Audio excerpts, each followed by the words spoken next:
doing?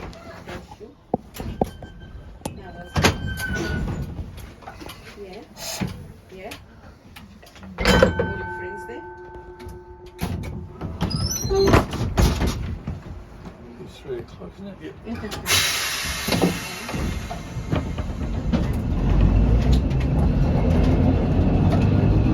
G'day, welcome aboard. I'm one of Bendigo's vintage talking trams. I'd like to take you back to the beginning of Bendigo's story by acknowledging the traditional owners of the land on which we meet today, the Jar Jar Rule, and paying our respects to elders past and present. The area we are travelling on today is known as Janduk, or country. Jar Jar Rule have lived in our traditional lands and cared for Janduk over many thousands of years. Jar Jar Rule have a strong spiritual and cultural connection to Janduk. It is a landscape in which the tangible is interwoven with dreaming stories, lore and ancestral spirits.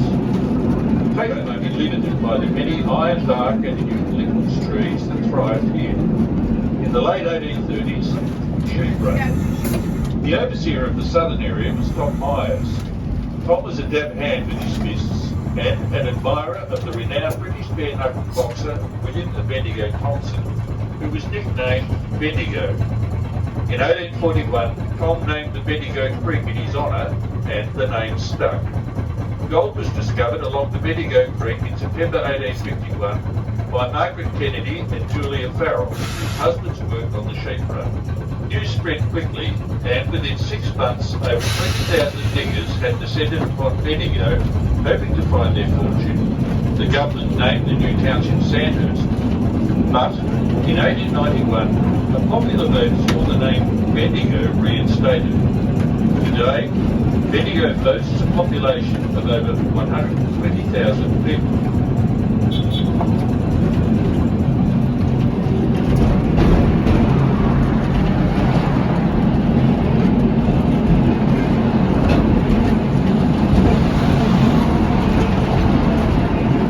We're now travelling along High Street, the original road from Melbourne to the Hills.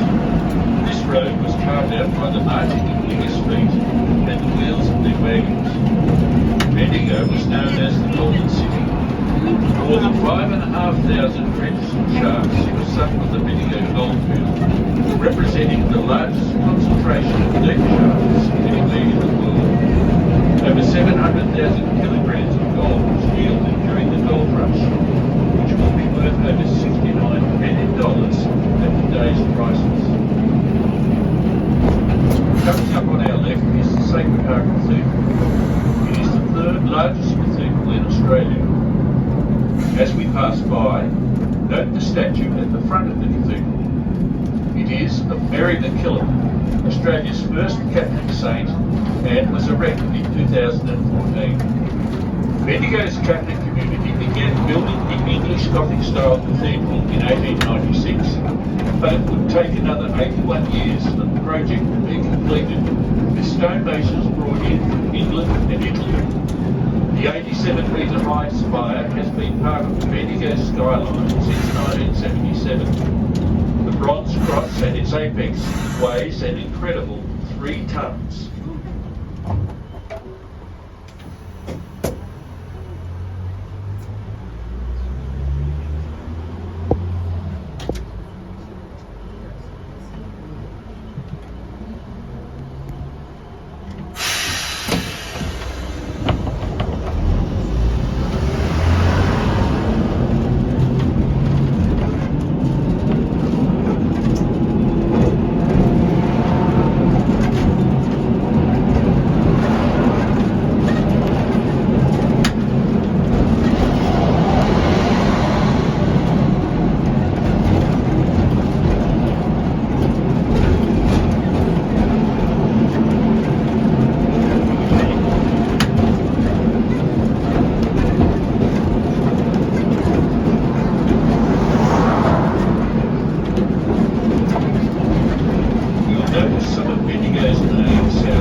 on the left was dedicated in 1957 and is a scaled-down replica of its counterpart in London's Whitehall district. Next to the cenotaph is the Alexandra Fountain, which marks the heart of Bendigo. It was unveiled in 1881 and named after the then Princess of Wales, Alexandra. New Street runs up the hill to our left and is the hub of Bendigo's arts precinct, featuring the capital.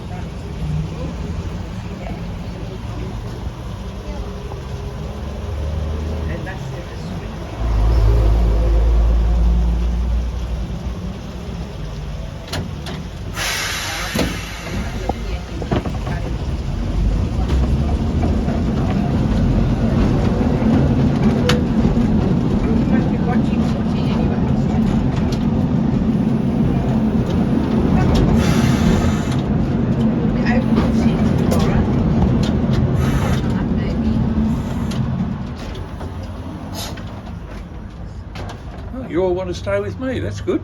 Yeah. Is it a free tram? Sorry? No. Free tram? No, And does it goes like round the There's city? a full circuit of the system, yes. And how much it charge? Adults $15, but it's an all-day ticket. It's All day yeah, ticket. you can stay on as long as you like. Okay. Get off And- wherever you like. Gotcha. Until how long this runs? I'll give you a timetable. Thank you. Because we just want to eat something and then board Yeah, this. there you go. There's the timetable. Thank you. And that's where we are now. Sure. All right. Thank you. Thanks. Thank you.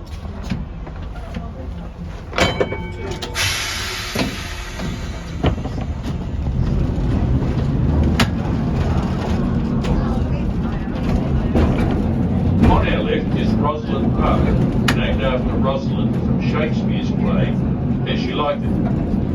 The park was opened in 1870. Soldiers Memorial Hall on your left is built over what was once the main shaft of the Hustlers Royal Reserve gold mine. For decades it thundered away in the city centre, mining the Great Hustlers Reef, one of the richest reefs ever discovered in Australia. Notice the life-size statue of St George Lancel holding a lump of quartz in his hand. George Lancel was known as Australia's quartz king, and although he came from humble beginnings, his passion for quartz mining made him Bendigo's richest and most respected citizen during the gold rush years. Notice the building on the left with a clock tower. It was designed by Major George Watson and is an example of Renaissance Revival architecture.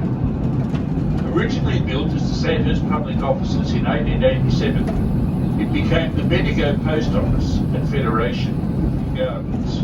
Erected in 1892, it is the oldest public conservatory in Victoria. The conservatory is significant as making this a rare style of structure. Throughout the year, you can see changing floral and foliage displays. Ahead, you will see the discovery of Gold Monument.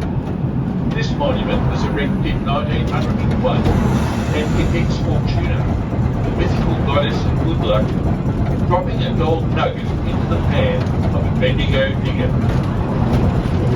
The gold rush attracted people from around the globe, including thousands of Chinese who came to Bendigo in search of prosperity.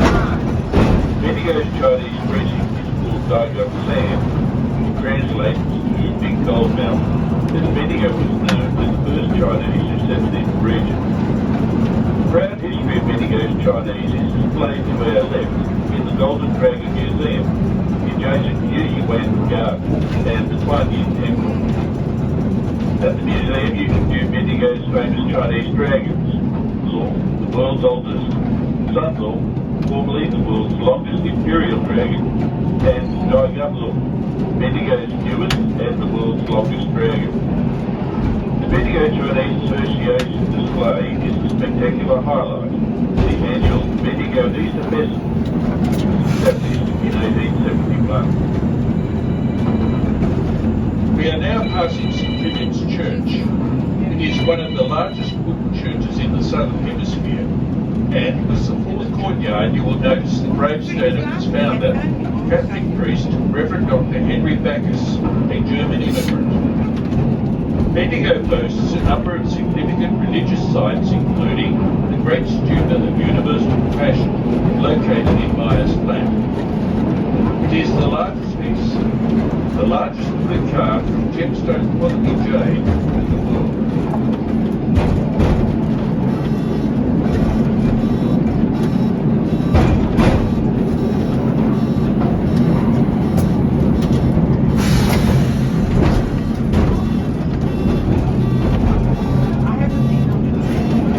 People travel from all over the world, risking everything to make a living, and, if they were lucky, a fortune from gold mining in Bendigo. The area we're now entering was originally known as Irish Town because of the very large number of Irish diggers camped nearby. We're now turning into Tramways Avenue and will be arriving at the Bendigo Tramways Depot and Workshop. Opened in 1903, it is the oldest operating tram depot in Australia. The depot is home to our renowned workshop, where trams are meticulously restored to their former glory or repurposed as cafes, accommodation, and even school classrooms. Enjoy a coffee or light meal at the Tram Cafe, served straight from the beautifully restored 1916 in-class tram number 3, a shining example of our workshop team's skills. You can also discover more about Bendigo's tramway history within the small museum. The cafe and museum is open daily from 8 a.m. to 3 p.m.